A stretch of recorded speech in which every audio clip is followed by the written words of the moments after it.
Ladies and gentlemen, the captain has turned off the fasten seatbelt sign, indicating that it is safe to move about the cabin. For your own safety, though, we request that you keep your seatbelt fastened when you're in your seat during this short flight. We'll start our in-flight beverage service shortly. 5, 4, 3, 2, 1, go! And here we go again for another night of hopefully a little bit of entertainment for somebody and a little bit of knowledge for others. We got a few topics tonight, and we've got a special guest tonight. We're going to be bringing in a gentleman by the name of Marcus Crawford, and he goes by the handle of Idaho Quadcopters, and he does several reviews on all different levels of quadcopters, and I'm going to bring him in now, and then we're going to butter him up a little bit more and talk all about him. So, Marcus. God, after an introduction like that, Lord, holy guacamole. Yeah, for those of you that aren't familiar with Marcus, or more commonly known as Idaho Quadcopter, he does a lot of reviews and talks about all different levels of drones.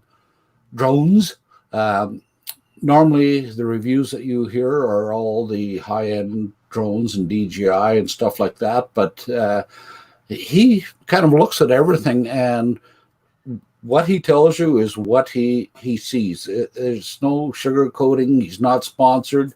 He doesn't get his drones for free. Everything that he reviews, he buys. So they're good reviews. Check them out.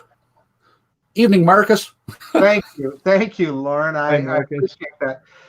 So one of the things that I like to do on the channel is show people that they don't have to spend a ton of money to get a reasonable camera drone. And Lauren, you've watched some of my reviews. Sometimes it works, sometimes it doesn't. Some of them are just garbage. They're just horrible, and you wonder, boy, how they can market something like that. The other dynamic that's changed here in the since last year, was DJI had kind of left that mid-price drone area wide open, and there were some other Chinese drones that came in that were pretty good, that were starting to look pretty good, and you could take pretty decent stabilized video with them. The Mavic Mini really changed all that. It kind of filled that void that DJI had left. But then at the other end, there's things like the Skydio 2, which, gosh, I have a lot of fun with that drone, and it's not cheap. I mean, by the time you buy all the accessories, that's the most money I've spent on a drone, period, because of all the things that you have to buy to go with it, the controller, the beacon, and all that. But it's almost in a different category than our DJI drones, because it is so centered on that action sports and autonomous capability of it. But I got to tell you, it never fails to put a grin on my face. That thing is nothing but fun. Yeah, I liked your recent video there where you attached the beacon to the little car. Yeah. Attached to a little RC car, and then this way the Skydio would follow it around. Only problem is you need better Velcro next time. Yeah, I lost it a couple times, didn't I? So yeah, I know. I have to come up with a better way of attaching that beacon to the back of that thing. Yeah, I like the Skydio. It's without a doubt it's the #1 for autonomous flight, but for cinema wise, I just find that the video is it kind of in and out and stuff, like it's always hunting. When it's in follow mode, there's no question about it, and you'll get smoother with DJI follow me, no question. Yeah. So, oh, I guess we didn't say it. Good evening, Doug. Oh yeah, hey, how's it going, guys? Hey, Doug. Hi, Doug. How you doing? Good. We were talking a little bit before the show, and these two guys have something in common. They're both vet owners, so they had a little bit of a chat about that, and it was rather enjoyable listening. I'm not a vet owner, probably never ever will be, but who knows? Big boys and big toys. That's it. There you go. Yeah. I still owe you a ride in that car, Lauren. Yes, you do. And you know what, Doug? As soon as you give him a ride, he'll be looking for one. I'm telling you. I know it. Yeah, I know. That's what I'm hoping. I mean, you gotta understand. I'm just a poor pensioner. I can't afford those big boy toys. You know. What do you think I am? Anyway, we're going to start off tonight's show. We're going to talk about the connection issues with the Mavic Mini, because some of the other groups that I moderate and stuff like that, and I've been doing some reviews on some of the flight logs for people, and I've come across a very, very common theme, and I think it's not necessarily so much as the drone itself, but the people that are using it and buying it. Mavic Mini is pretty much an entry-level drone for a lot of people that are just getting into it because it's in the price range that they can afford. So they don't have a lot of experience. Some of them will watch a lot of the YouTube videos, which are good, but unfortunately there's some of the things that they kind of overlook, which are basic because, hey, we fly all the time. We don't even think about it. We just do it. Am I right, Marcus? No question about it. Is we take for granted some of the things that we just do automatically that when somebody new is coming in that they just don't have an idea. Yeah. Yeah, so when, like, with the new guys, we tend to gloss over that, which we already know, and that caused a lot of issues. And I'm just going to show you. This isn't a mini controller, but hey, it's basically the same thing, right? This is my Mavic Pro controller, and one of the key things, camera. One of the key things. Antennas, right? And talking to some of the people after I've reviewed their flight logs, right, is your antenna position means everything, right? Now, how many times has anybody, when they put their antennas, they put them up straight like this? And you know something? That's real good if you're flying right above you, right? Mm-hmm. If you're not flying right above you, there is no secondary position because a lot of guys will put them like this. And where your signal strength comes off of is not off the end, right? Your signal strength comes off the side. So if your antenna is facing like this, where are you shooting your signal is either going to be shooting into the ground or up behind you. So, and most of us fly facing our drones. Right. So, and even like we're going to tip this to, shall we say, what's kind of a normal thing because you're going to be looking at your screen. So you're going to be tipping it. You're not going to have it totally flat. But now if we tip this, guess what? We're now shooting our beam up towards our drone, where our drone is going to be. So don't use the middle, right? If it's right above you and you're just doing shots just high above you, then do that or go straight to the 90. Don't do the 45. But probably most important, put them out. Yeah. Listen, Lauren, I'm guilty of exactly what you're talking about because I'll bet you 9 times out of, I'll have to go back and look at some of my videos, but I'll bet you I've got them at 45 9 times out of 10. I'll bet you. Mm-hmm. But I'm sorry, Doug. Go ahead. I was just thinking about our last group fly that we were at, and thinking back and looking at some of the pictures too. Most of the guys had them at the 45 that we were flying with that day. Yeah, and I'm 100% guilty of it too. Yeah, no, that's like I say, it's not uncommon at all, and I don't know why the antennas have that kind of 45-degree detent, which is great if you're holding your controller straight up and down, right? Mm-hmm. If you're holding your controller just like this, then it's great. But if you're holding your controller at any kind of an angle, remember, your drone's not in front of you, or not likely. It's going to be higher than you.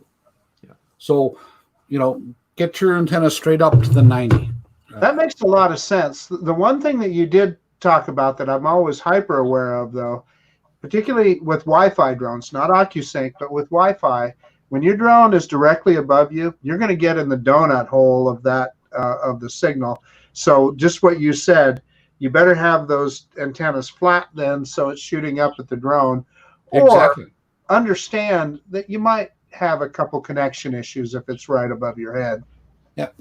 Mm-hmm. Yeah. And the weird thing is that those are easily identifiable as connection issues, because you'll show 100% signal strength, but you will lose it. You'll actually get notifications that you have a poor signal, even though you have 100% signal strength. You're putting out 100% signal strength, but it's not reaching the drone, right?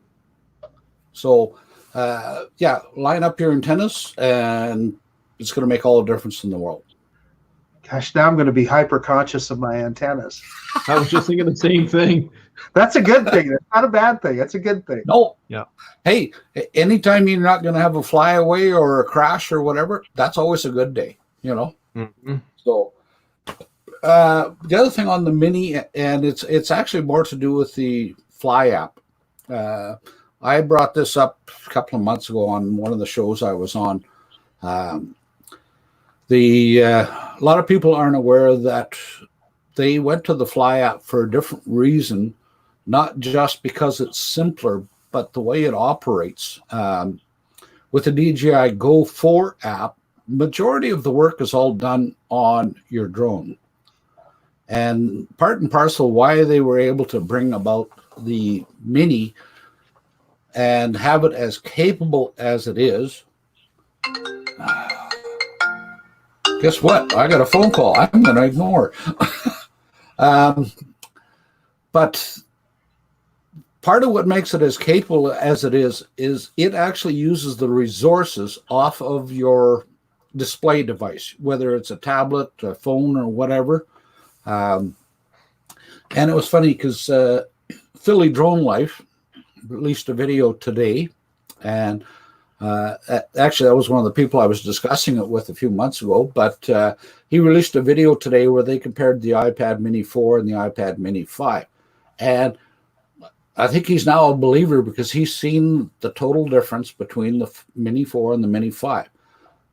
A lot of the stuff that used to be done on the drone is now partially being done on your device. So keep that in mind. And like when the Minis come out, a lot of people say, "Oh, my device isn't compatible." Well, that's why it needs to have the horsepower to do that. Yeah, DJI, when they made that list, they're ensuring that it's a device that has the processing power to be able to handle it. Yep. Have you ever come across that warning on your device, Marcus? Well, coincidentally, with the Mini 4. And in fact, I sold that Mini 4 for that very reason, because I started getting those CPU overloaded warnings. Yep.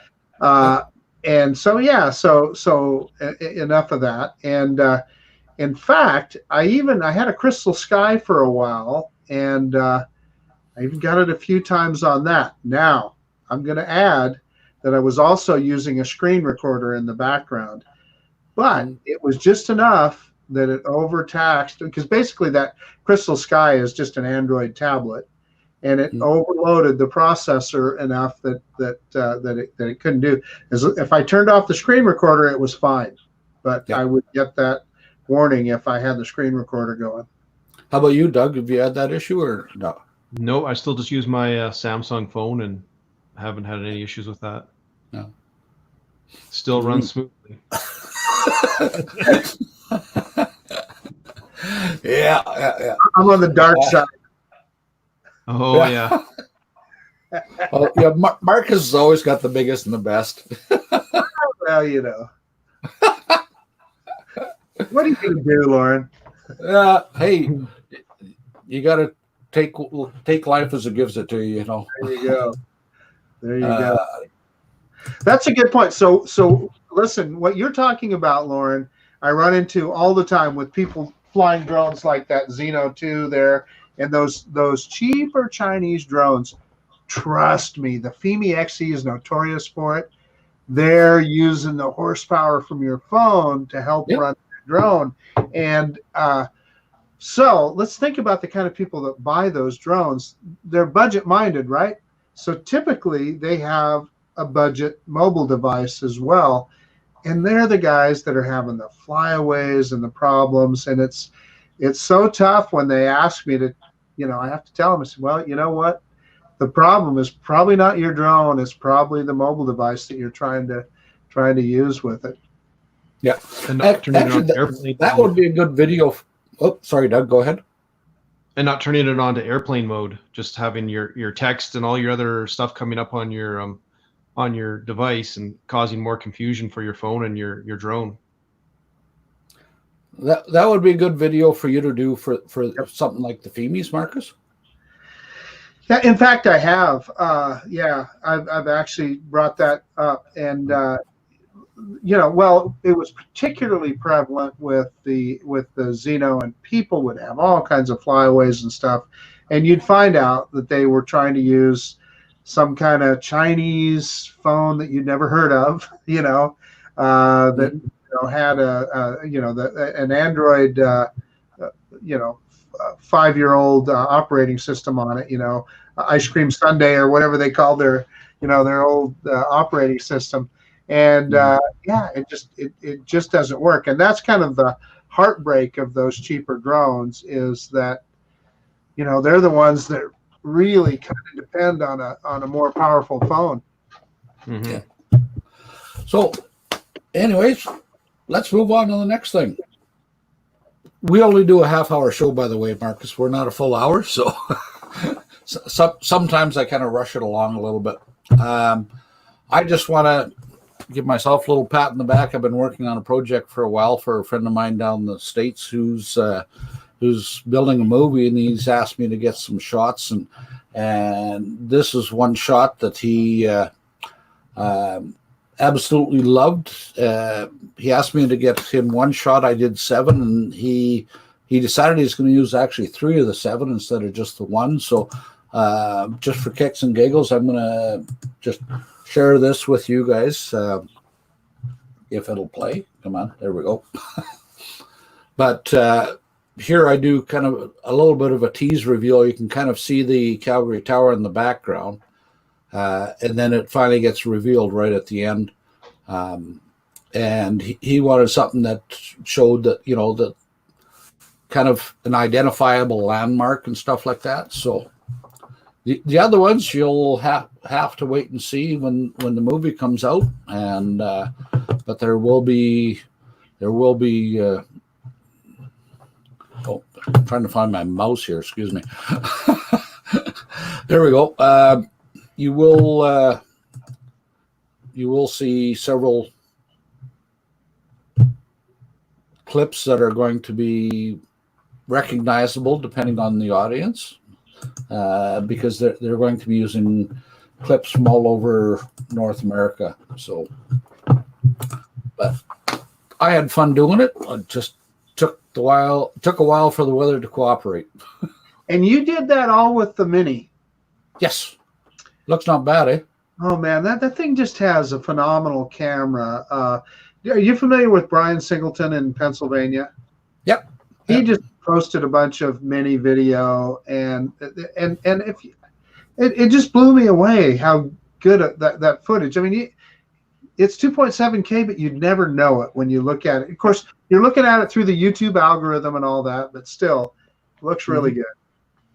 Well, I sent him my clips. The original clip I sent him on Vimeo, see if that's what he wanted, right? And then the rest were he got out of my Dropbox. And like Vimeo, to me, that's head and shoulders above YouTube, because it doesn't kill your pictures and videos. So, but he couldn't believe it when I told him I did that with a Mavic Mini. That's great. Yeah, for here, we're the Mavic Mini means a lot more to us than you down in the States. Well, I understand why. Yeah. Yeah. Well, for us, the Mavic Mini is pretty much exempt from all regulations except for one, right? And that is you don't fly to endanger aircraft or people. Other than that, there's no regulations on it. So you can fly it. Yep. Yeah. The other thing about that people forget about the Mavic, and I don't know if you guys run into this, but it is so less obtrusive. You can pull out that Mavic Mini and nobody gives you hardly a second look, like you're pulling out your big Mavic or something and folding it out. That little Mini, I don't know if they look at it like it's a toy or something. Plus, it's quiet. It is so unobtrusive. It just makes it easier to fly in more public places. Mm-hmm. Well, just later that day after I did that shoot, I went up to another location, and it was in a public park, and it was kind of funny because I had one of our other members with me when I was doing this, and I was only flying 25, 50 feet above the ground, and people kind of just walked under it. They didn't even notice it. Didn't even know it was there. Yeah. Yep. So. And let me ask you this, you guys. So the other thing that happens to me when I'm flying that Mini is I'm focused on flying it. Oops, sorry. I tend to think that because it flies so much like the other Mavics, you just feel like you have a big Mavic in the air. You don't even think of it as that little Mini sometimes. Oh, absolutely. Like we were talking, I think it was you and me talking earlier, but like it definitely punches against high above its weight class, you know. For sure. Yeah, Doug, you've got a Mini. Yes, I do. Thank you, Lauren. You're welcome. Yeah, I remember the first time I flew my Mini and how smooth it was, and it was unbelievable. Actually, I think it was it the unveiling day down at Skymount we did it, where I flew that Mini, and I couldn't believe how smooth the controls were for such a small drone, and it was windy that day too. Yeah, Marcus. So you know, is what happened is for our club, I donated a Mavic Mini for door prize for one of our meetings and stuff like that, and Doug happened to be the winner. So that's why Lauren's so popular. Yes. That's why everybody shows up in meetings now. I've given away 3 drones so far this year, so now you know why I can't afford a Corvette. Yeah, there you go. Anyway, let's move on to our final topic of the night. We're going to talk about the FPV drone that DJI is coming out with. Let's put that in quotation because nothing's confirmed until you actually see it on the store shelves, shall we say. But from my sources and plus leaks and information that I've been able to get, it's most likely going to be a really, really, really done deal. If you look at a lot of different information, some patents, some leaks, as well as some good sources that I have, you're going to find out that this is very, very highly likely. About 6 months ago is when I first caught wind of this project. I was discussing it with Kevin down at Skymount Drones, and he says, "Oh no, DJI would never do that." And I'm going, "Yeah, they're looking at it right now." And I said, "That's very much a market that they could get into." And what I'm finding so far is that the drone that they're proposing is to go into direct competition for something like the Cinewhoop series. You're familiar with those, Marcus? Right. Yeah. Doug, are you familiar with FPV? Not the that much. Cinewhoop is a good kind of a almost beginner drone. That's that I shouldn't say beginner drone, beginner FPV. Got to use the right term. it's kind of a good FPV people that are more into getting the video than doing the real acrobatics and stuff like that. It's nowhere near as capable as the real high-end acro FPV drones, but it's very, very popular in the market. And I'm going to go, let's go to the slides, gentlemen. And this was a recent little post by Ostlev, who, if you guys are familiar with him, he leaks all kinds of wonderful DJI information. And part of what he's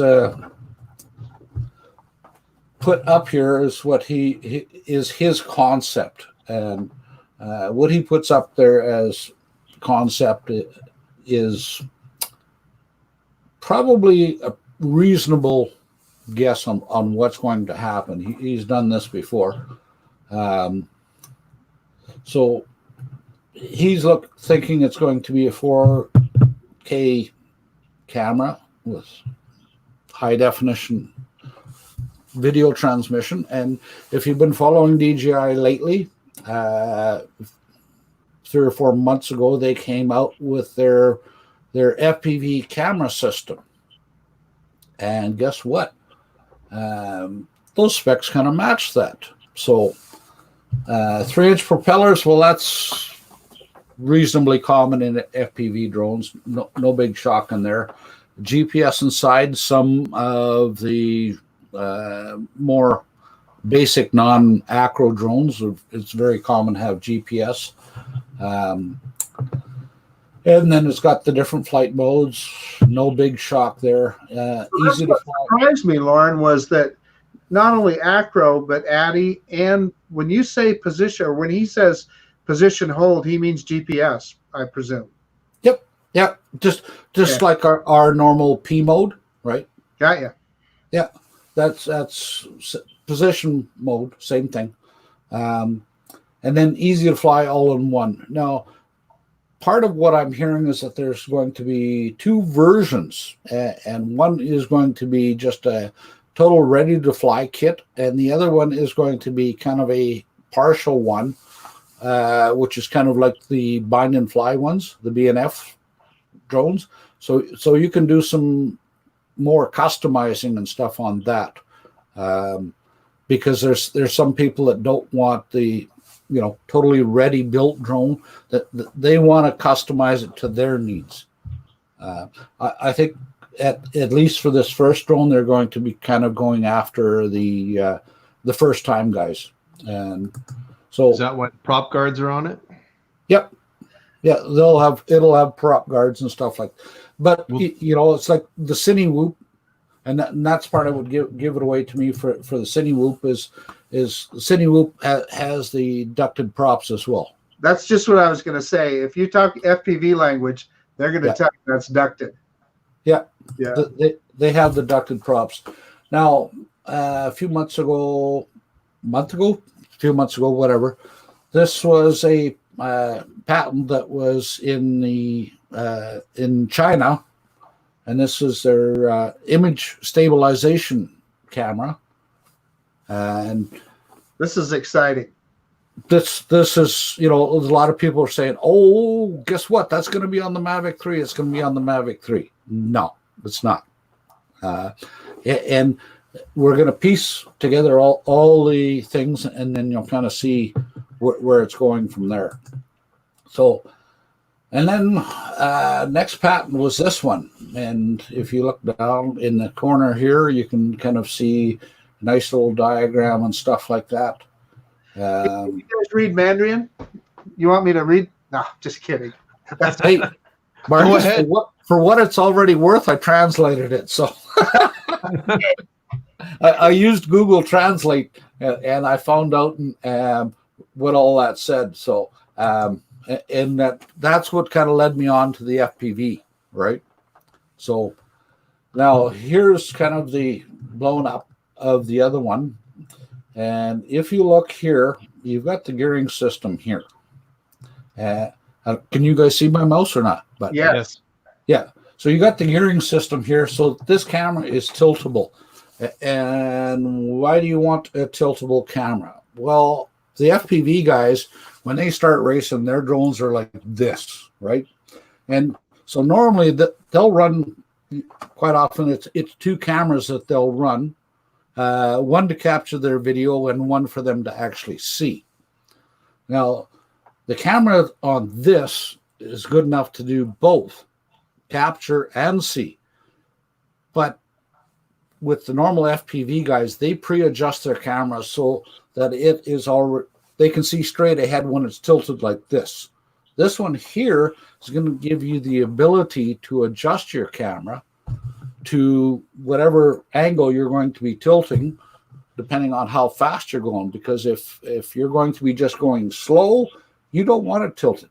But if you're going fast, you want to tilt it, right? With FPV, you don't need all three axes. You only need one. But if you go back... Can I run something by you, Lauren? What's that? Can I take a guess here? Can I run something by you? Sure. Knowing DJI, I'll bet you they're going to have some kind of automated system that will automatically tilt that camera depending on the tilt of the drone. By George, I think you've got it. That's what I was going to say too. Is it going to be a pre-flight adjustment or is it going to be in-flight adjustment? I think you'll have the option to do both, personally. I'm thinking, yeah, I think it's going to help do it while you're flying. Yeah. So being that we're not going to have three axes, that's why you've got the image stabilization of this module, right? Mm-hmm. And it's called Rock Steady. Yes. So, and then here we've got this this final picture, which, hey, look, camera's looking straight ahead, camera's looking up. Now, so if that camera's looking up, when you're tilted like, you know, really steep like that, it's going to be looking directly ahead. Well, plus look at the cutout in that lens hood too. Pardon me? So they put a cutout. Look at the top of the lens hood. They put a cutout over there. So when it's at full tilt, yeah. Yep. So that's wrong way. But that's what makes me think, and I've kind of been backed up on that with my sources because we found out that our emails are being monitored in China. That's all. One source that I got, Marcus, in case you didn't know, is actually in China, and he works for a company there. Can't mention any names, but I think you can guess who it is. But yeah, we found out a couple of weeks ago that his emails are monitored because he wasn't getting some of mine, and vice versa. So, oh shoot. Okay. Yeah. So that being said, it's I suspect we can see this drone around October, November of this year. A lot of people were hoping and praying and stuff like that we're going to have the Mavic 3 October, November. I'm now going to revise. My guess is going to be probably around February for the Mavic 3. Next year. Yeah. So I think this is going to be their Christmas seller, is going to be this FPV drone. We could still see it October, November, but I don't think so. I think the Mavic 3 is not going to be till next year. So, but well, what you've kind of pointed out to me here is that never say never, because that drone looks like it may be something that an old guy like me might be able to fly, right? Because if you've got your choice with ADI mode, etc., but yet you still have that high performance of those FPV drones, Lauren, it might be something you and I could fly. Oh, speak for yourself. Well, you know, actually, funny story. Well, I think it's funny. You guys will probably go, yeah, okay, whatever. But when I was doing these shots for Curtis on, well, some of them on Sunday when I did that downtown shot, I don't know what I did, but one of my controller fingers, I did something. I broke a blood vessel in it, and it went from normal size to big fat sausage in less than 2 minutes. Wow. And I'm just starting to get full movement back in it now, but trying to do a smooth yaw when your finger doesn't bend, it don't work well. Yeah. So, yeah, but so what's your next project, Marcus? There were a lot of jokes there, but I avoided all of them.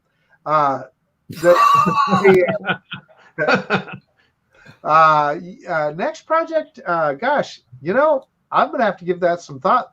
My big one that I just went out and filmed yesterday was Mavic versus Mavic versus Mavic. The 3 Mavics flying them out over Lucky Peak Reservoir, and the whole point of that was to try and show the same flight path, the same altitude, the same speed across the lake, so that you could just kind of compare the video of the 3 drones. And my bet is that, and honestly, I haven't even looked at the raw footage yet, but I suspect it's going to be pretty tough to tell the Mavic Air 2 from the Mavic 2 Zoom, maybe. But of course, because of the resolution difference, we'll probably be able to tell the difference on the Mini. But Lauren, the other thing that you just be surprised. Well, that could be, because I just looking at your footage. But the one big pleasant surprise that I got with the Mavic Air 2 is there was a boat out there. And so I put it into focus track, the Mavic Air 2, and drew the picture around the boat.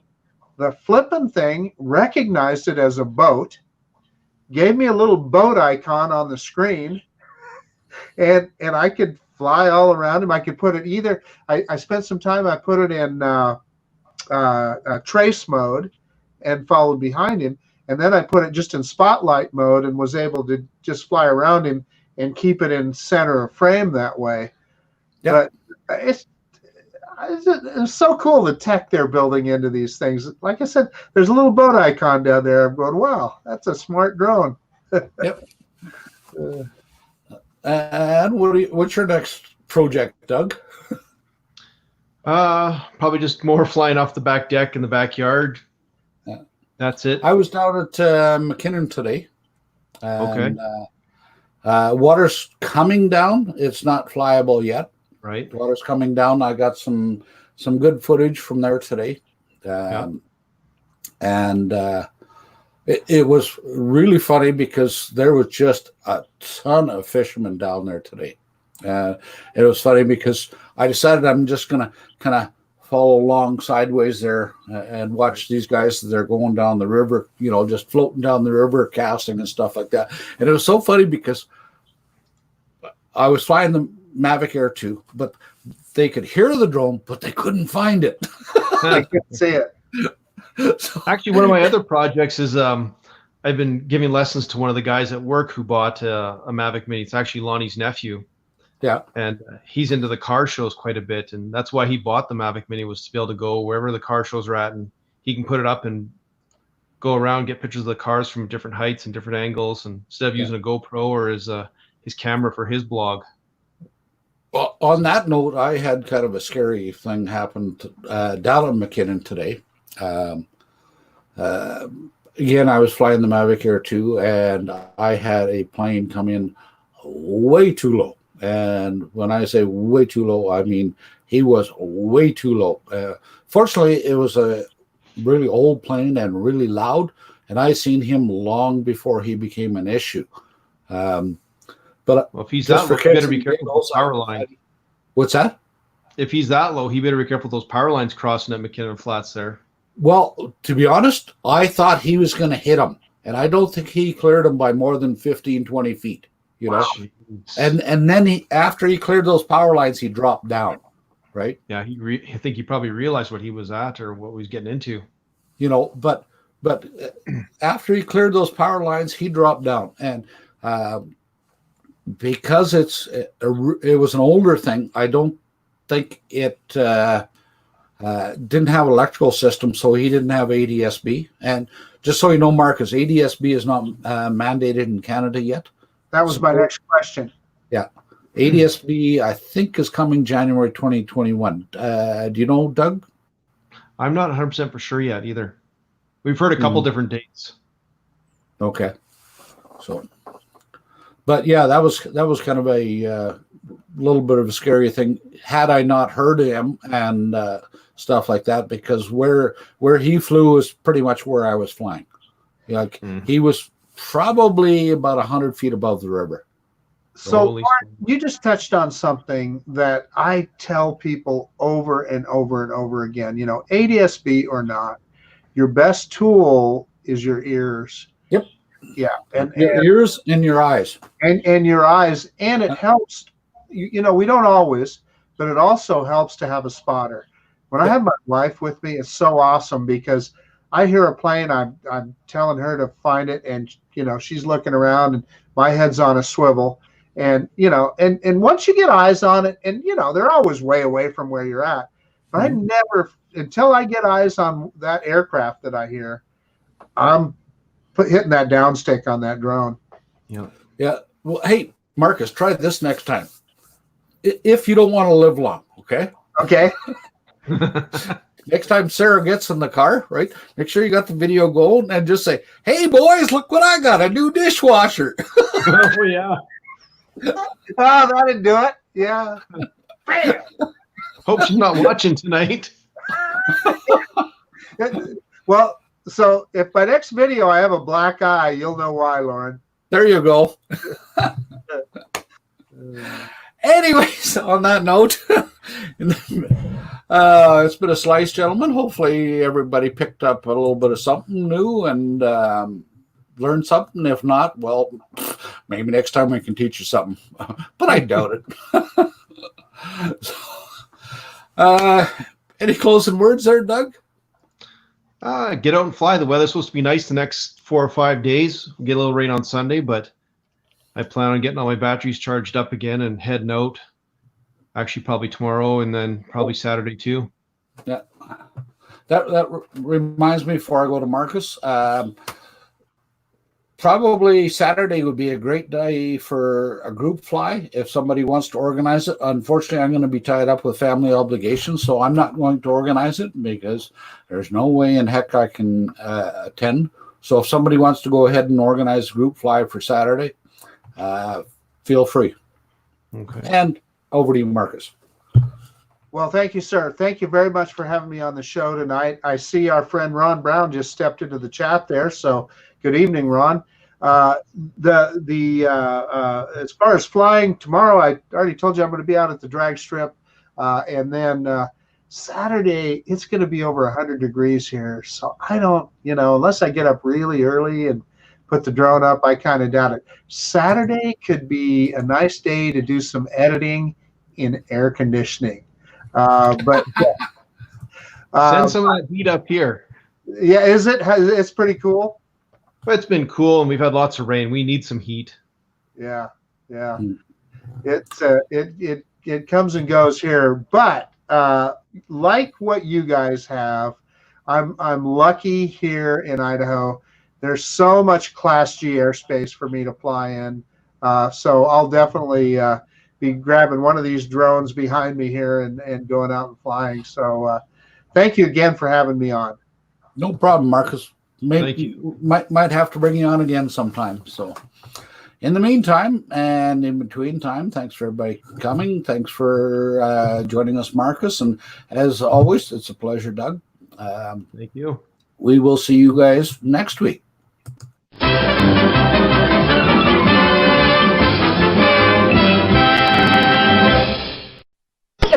That's all, folks.